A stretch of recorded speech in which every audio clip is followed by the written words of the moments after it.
bạn dân to pi video muốn cao pi video muốn trong ban phơi cao bằng hai chu đượcใน group ពីរបៀបក្នុងការទាញយកកម្មវិធី Adobe Acrobat ទាញយកមករក្សាទុកនៅលើកុំព្យូទ័រសម្រាប់វីដេអូនេះខ្ញុំបង្ហាញតពីវីដេអូមុនក្រោយពីលោកអ្នកគ្រូធ្វើការទាញយកកម្មវិធី Adobe Acrobat ទាញចូលមកក្នុងកុំព្យូទ័របានដោយជោគជ័យជំហានបន្ទាប់មកទៀត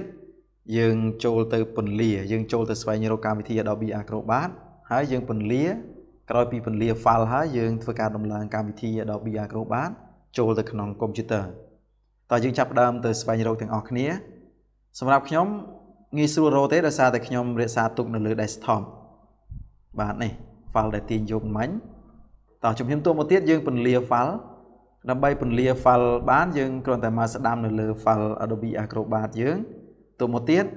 ដោយសារតែខ្ញុំប្រើ Windows 11កន្លែងនេះខ្ញុំត្រូវចុច Show More Option សិន Show More Option ដើម្បីខ្ញុំស្វែងរកកម្មវិធី 7zip កន្លែងនេះណាបាទ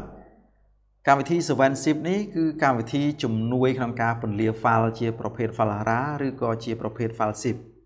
ចំពោះវីដេអូក្នុងការដំឡើងកម្មវិធី 7zip ចូលក្នុងកុំព្យូទ័រខ្ញុំបានធ្វើរួចម្ដងហើយលោកគ្រូអាចចូលទៅមើលបាន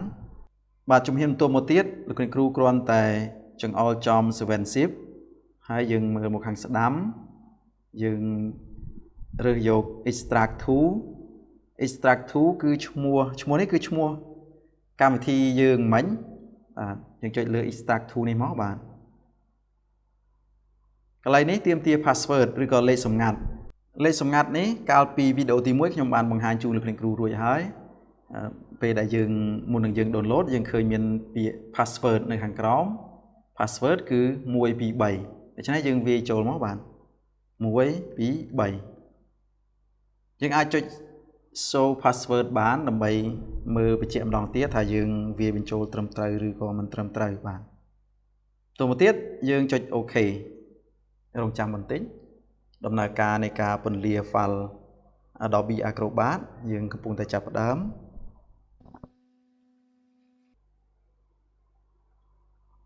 បាទនៅពេលនេះយើងបានពន្លា file Adobe Acrobat បានដោយជោគជ័យបាទខាងលើគឺជាប្រភេទ file RAR ឬក៏ជាប្រភេទ file zip ខាងក្រោមគឺជាប្រភេទ file ដែលយើងបានពន្លាមិញនេះជំហានបន្ទាប់មកទៀតដើម្បីកុំឲ្យច្រឡំខ្ញុំទាញ file ដែលយើងបានពន្លាមិញមកកន្លែងនេះជំហានបន្ទាប់មកទៀតយើងធ្វើការបើក folder file Adobe Acrobat ដែលយើងបានពន្លាមិញនេះបាទចុចមកខាងឆ្វេង2ដងបន្ទាប់មកទៀតយើងបើក folder បន្តទៀតបាទកន្លែងនេះលោកគ្រូមើលតាមជាក់ស្ដែង x64 គឺ64 bit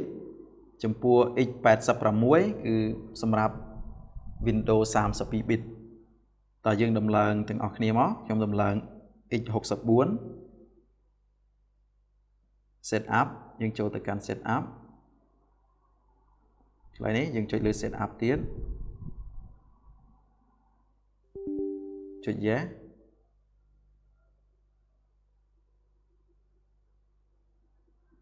ចុចលើពាក្យថា install សូមរងចាំបន្តិច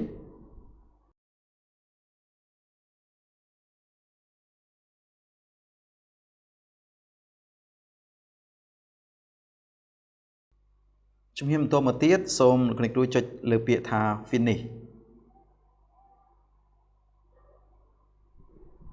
ទៅមកទៀតយើងចុចថយក្រោយមួយជំហានបន្ទាប់មកទៀតលោកគ្រូត្រូវដំឡើង update នេះមួយទៀតបាទចុចមកខាងឆ្វេង2ដងទៅមកទៀតចុចលើ update សូមរងចាំបន្តិចចុច yes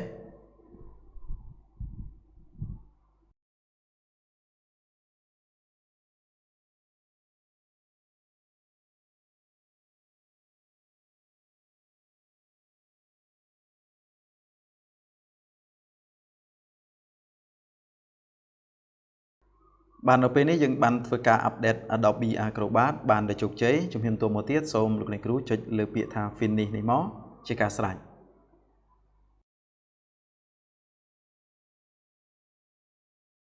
បាទនេះគឺជាកម្មវិធី Adobe Acrobat ដែលយើងបានដំឡើងចូលក្នុងកុំព្យូទ័របានដោយជោគជ័យ